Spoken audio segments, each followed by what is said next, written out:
We started Emeritus Vineyards almost the very week that I sold Sonoma-Cutrer to the big liquor guys. So I lasted a couple of years at the big liquor company and then was fired. They fired a number of other people, a number of people quit. Said to all of them, come on over, we're starting a new one. We've all been together 25 years or more, and that's why we call it Emeritus.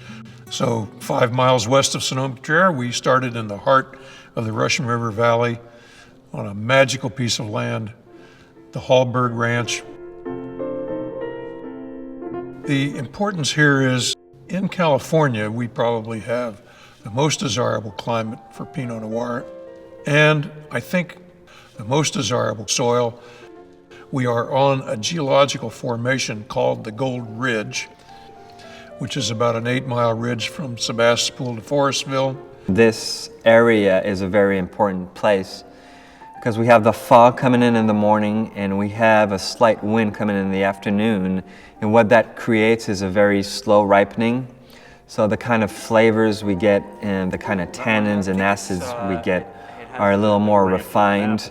So here at Hallberg, because the soils vary in depth of sand to clay, I've planted rootstocks and clones that appreciate the different percentages of sand and clay.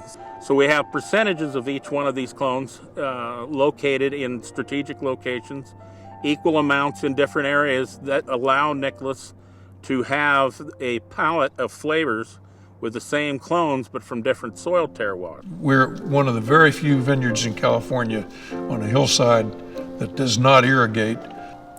I learned in France that even though we don't have summer rainfall as the French do, if we irrigate, we will change the signature of the wine, they say. Well, I took a long time to understand that. I think I do understand it, and so we dry farm. It is at a severe financial cost, but I believe that the results show in the wine. One of the things that we're trying to do in our sustainability and our organics is we're running sheep through the vineyard in the winter and in the spring until we have bud break.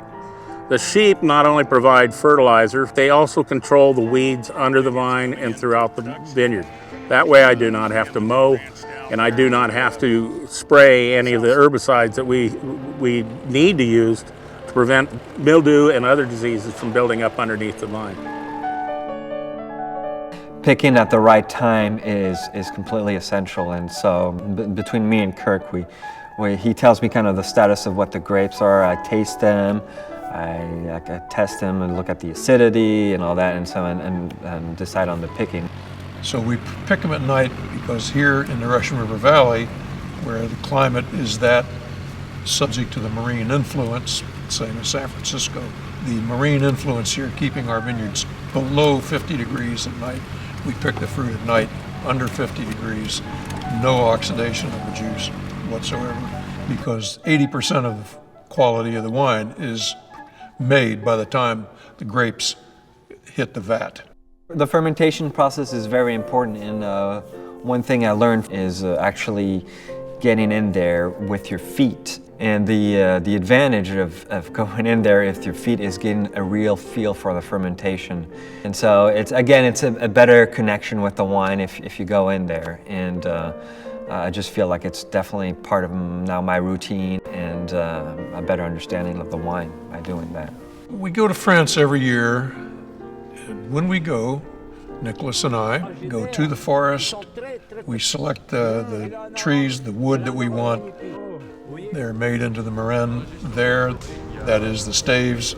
Then it is crucial to us that those staves be air seasoned 3 years. So 3 years of rain, sun, give us the stave leached of all those impurities, and we believe that's crucial. Then it's very important that the right cooper make this barrel, it's bent over a warm fire for at least an hour, preferably 2, very slowly so as not to produce blisters on the inside and not to bend it too fast. So it's a very involved process. We build our relationship with our coopers on trust, and we trust them to make the best possible product for us. every vintage we produce will be better than the previous because we're learning our fruit better and better as we go along. And of course, the vines are maturing more. But we are estate bottled, single vineyard. The ranch that produces our bread and butter wine, the Hallberg Ranch, the wine we sell only to restaurants. Delicious. Fantastic sugar. We know our fruit and we're completely dedicated to Pinot Noir. That's all we grow. That's all we care about. And I think that's what Pinot Noir requires. What I found over tasting over the years is even within this gold-rich soil, there's some variations. And Pinot reflects these variations. On the bottom of the slope, you have more of a sandy texture and usually gives you more fragrant wines. Whereas if you go in the top of the slope, you have more clay element, and that gives you more the textural kind of tannic aspect of it. And these are usually the better wines because the ones that are on top have all the power and all the ones in the bottom have all the finesse. And so the combination of the two just, to me, makes what's best in Pinot, the aromatics and this beautiful velvety texture. Time after time, it's the balance, it's the elegance, the charm. And that's what I believe Burgundian wine is about. We don't make Burgundy here. We don't have their soils, we don't have their climate. We do have the style, I believe, of great Burgundy. Charm.